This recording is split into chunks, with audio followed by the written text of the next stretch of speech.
అన్నవరం జిల్లా రంపచోడవరంలో నిర్వహించిన ఉమ్మడి అల్లూరి సీతారామరాజు జిల్లా సిపిఐ సమితి సమావేశం రాజకీయంగా ప్రాధాన్యత సంతరించుకుంది. అర్కా రెసిడెన్సీలో జరిగిన ఈ సమావేశానికి సిపిఐ రాష్ట్ర కార్యదర్శి జేవి సత్యనారాయణ హాజరై ప్రభుత్వ విధానాలపై తీవ్ర విమర్శలు చేశారు. గిరిజన ప్రాంతాల్లో బొక్సైట్ తవ్వకాల పేరుతో ప్రకృతి సంపదను దోచుకుంటున్నారని ఆరోపించారు. గిరిజనుల జీవన విధానాన్ని దెబ్బతీసే నిర్ణయాలను ప్రభుత్వం వెంటనే నిలిపివేయాలని డిమాండ్ చేశారు.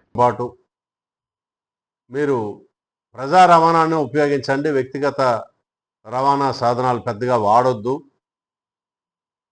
ఎందుకంటే చమురు చాలా అంతా ఖాళీ అయిపోతుంది, ఆర్థిక సంక్షోభంలోకి భారతదేశం నెట్టబడుతుందని చెప్పని ఆయన చెప్పారు. ఇప్పుడు చమురు ధరలు పెరిగాయి. 3 ముందు పెట్రోల్ మీద డీజిల్ మీద పెంచారు. నిన్న రాత్రి ఇంకో 90 పైసలు అదనంగా మళ్ళీ దాని మీద పెంచారు. ఇది ఇక్కడితో ఆగుద్దని అనుకోవట్లే, ఇంకా ఆ పెరుగుదల కొనసాగేటటువంటి పరిస్థితి ఉంటుంది.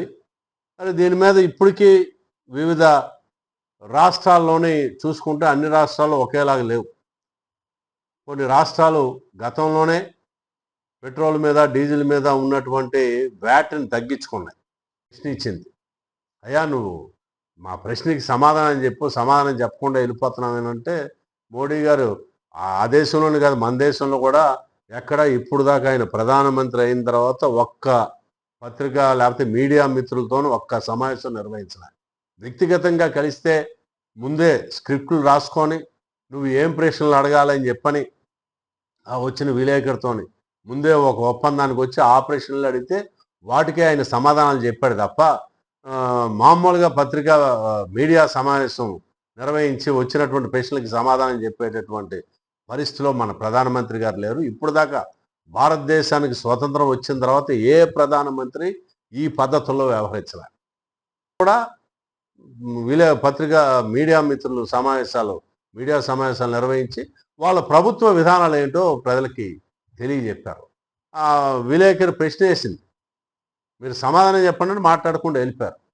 మన విదేశాంగ శాఖకి సంబంధించినటువంటి అధికారులు నిన్న సమావేశం మేము నిర్వహిస్తున్నాం, మేము చెప్తామని చెప్పన్నారు. ఆ సమావేశం కూడా వాళ్ళు విలేకరులు వేసిన ప్రశ్నలకు సూటిగా సమాధానం చెప్పాల, ఇంకేదో చరిత్రలు చెప్పారు. చరిత్ర అందరికీ తెలుసు, మళ్ళీ మీరు కొత్తగా చెప్పాల్సిన పనిలే. వాళ్ళు వేసినటువంటి ప్రశ్న ఏదైతే ఉందో ప్రశ్నకి సూటిగా సమాధానం చెప్పడం అన్నది సరైంది. అది ఒక విధంగా విలేకరులను అవమానం చేయడం కాదు, భారతదేశాన్ని అవమానం చేసేటటువంటి పద్ధతిలో వ్యవహరిస్తున్నారు. ఈ రోజున మోడీ భక్తులు అందరూ కూడా ప్రశ్నించినటువంటి విలేకరు మీద పెద్ద ట్రోలింగ్ చేస్తున్నారు. ఈరోజు అసలు ప్రశ్న లేకపోతే ప్రజాస్వామ్యం లేదండి. ప్రజాస్వామ్యం మనుగడ సాగించాలంటే ప్రజాస్వామ్యంలో ప్రశ్నకి ఆస్కారం లేకుండా ప్రజాస్వామ్యం మనుగడ సాగించలేదు. ఈ నేపథ్యంలో మీరు అసలు విలేకరులు ప్రశ్నిస్తే తట్టుకోలేరు. మామూలుగా మొన్న సుప్రీంకోర్టు ప్రధాన న్యాయమూర్తి చేసినటువంటి వ్యాఖ్యలు ఈ దేశంలో యువతకి నిజంగా కడుపు మండాలి.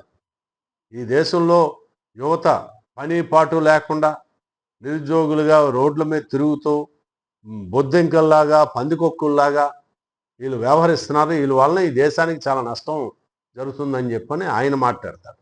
ఇక్కడ చంద్రబాబు నాయుడు గారేమో పనిచేసే చేతులు తగ్గిపోతున్నాయి కాబట్టి మీరు పిల్లల్ని కనండి అని చెప్పని అంటాడు.